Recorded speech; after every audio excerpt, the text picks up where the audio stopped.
আমার ক্ষেত্রে এই যে এক একটা জীবনের এক একটা পর্যায়ে ধরো এক একটা দিকে আমি গিয়েছি এবং সেই জায়গাটায় ভালোবাসতে শিখেছি। তো এই ব্যাপারগুলো আসলে খুব দারুণ একটা কাজ ছিল। এবং একই সঙ্গে তার একটু আগ দিয়ে আসলে তখন বিশ্ব সাহিত্য কেন্দ্র নামে একটা তখন তোমরা জানো যে একটা বড় অর্গানাইজেশন আছে আব্দুল আবু সাইদ স্যারের।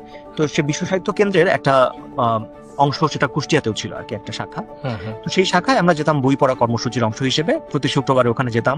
তো ওখানে গিয়ে যেটা হতো যে ওখানে বিতর্ক প্রতিযোগিতা হতো, বা ওখানে আরো বিতার্কিকদের সঙ্গে ওখানে আড্ডা হতো। এই যে বিতার্কিকদের সঙ্গে কথা বলতে শেখা, তাদের সঙ্গে আড্ডা দেওয়া, তাদের সঙ্গে বই পড়া, তখন বই পড়ার প্রতি একটা ঝোঁক তৈরি হলো। তো তখন যেটা হতো যে, বিশেষ করে আমার মনে আছে যে ওই সময়কার যত রমজান মাস ছিল, তখন আমার মনে হতো যে স্কুল তো ছুটি হয়ে যেত রমজানে। তো ধরো কয়েকদিন ক্লাস হওয়ার পরে স্কুল ছুটি হয়ে গেলে সকালবেলা একবার খেয়ে ফেল, মানে ভোরবেলা ধরো মানে খেয়ে ফেলে তারপর সারাদিন কিন্তু খাওয়ার ব্যাপারটা নাই। এটা কিন্তু একটা হুম দারুণ হুম। ব্যাপার।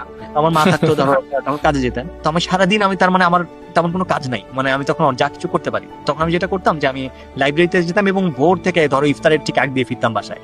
তার মানে পুরোটা টাইম আমি ধরো লাইব্রেরিতে বই পড়তে পারছি, এটা আমার খুবই আনন্দের একটা কাজ ছিল। তো এই সবগুলো জিনিস একই সাথে ঘটে গেছে লাইফের ওই টাইমটাতে, ক্লাস 9 এর সময়টা তো আমার আমার জন্য খুবই বৈপ্লবিক ছিল আর কি। তো অনেকগুলো ঘটনা একসাথে ঘটলো, ফলে যেটা হয়েছে যে আমি যেই জিনিসগুলো ভালোবাসতাম সেগুলোর প্রতি ভালোবাসাটা আরো গাঢ় হলো।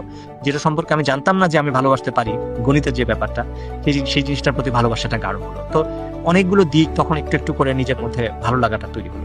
আমি এখনো মনে করি না যে আমি অনেক কিছু এগুলো পারি, কিন্তু যেটা হয় যে ভালোবাসা জিনিসটা এরকম যে একবার যদি তার বীজটা বুনে যায় ভিতরে, তখন ওই জিনিসটা একা একা আস্তে আস্তে বড় হতে থাকে।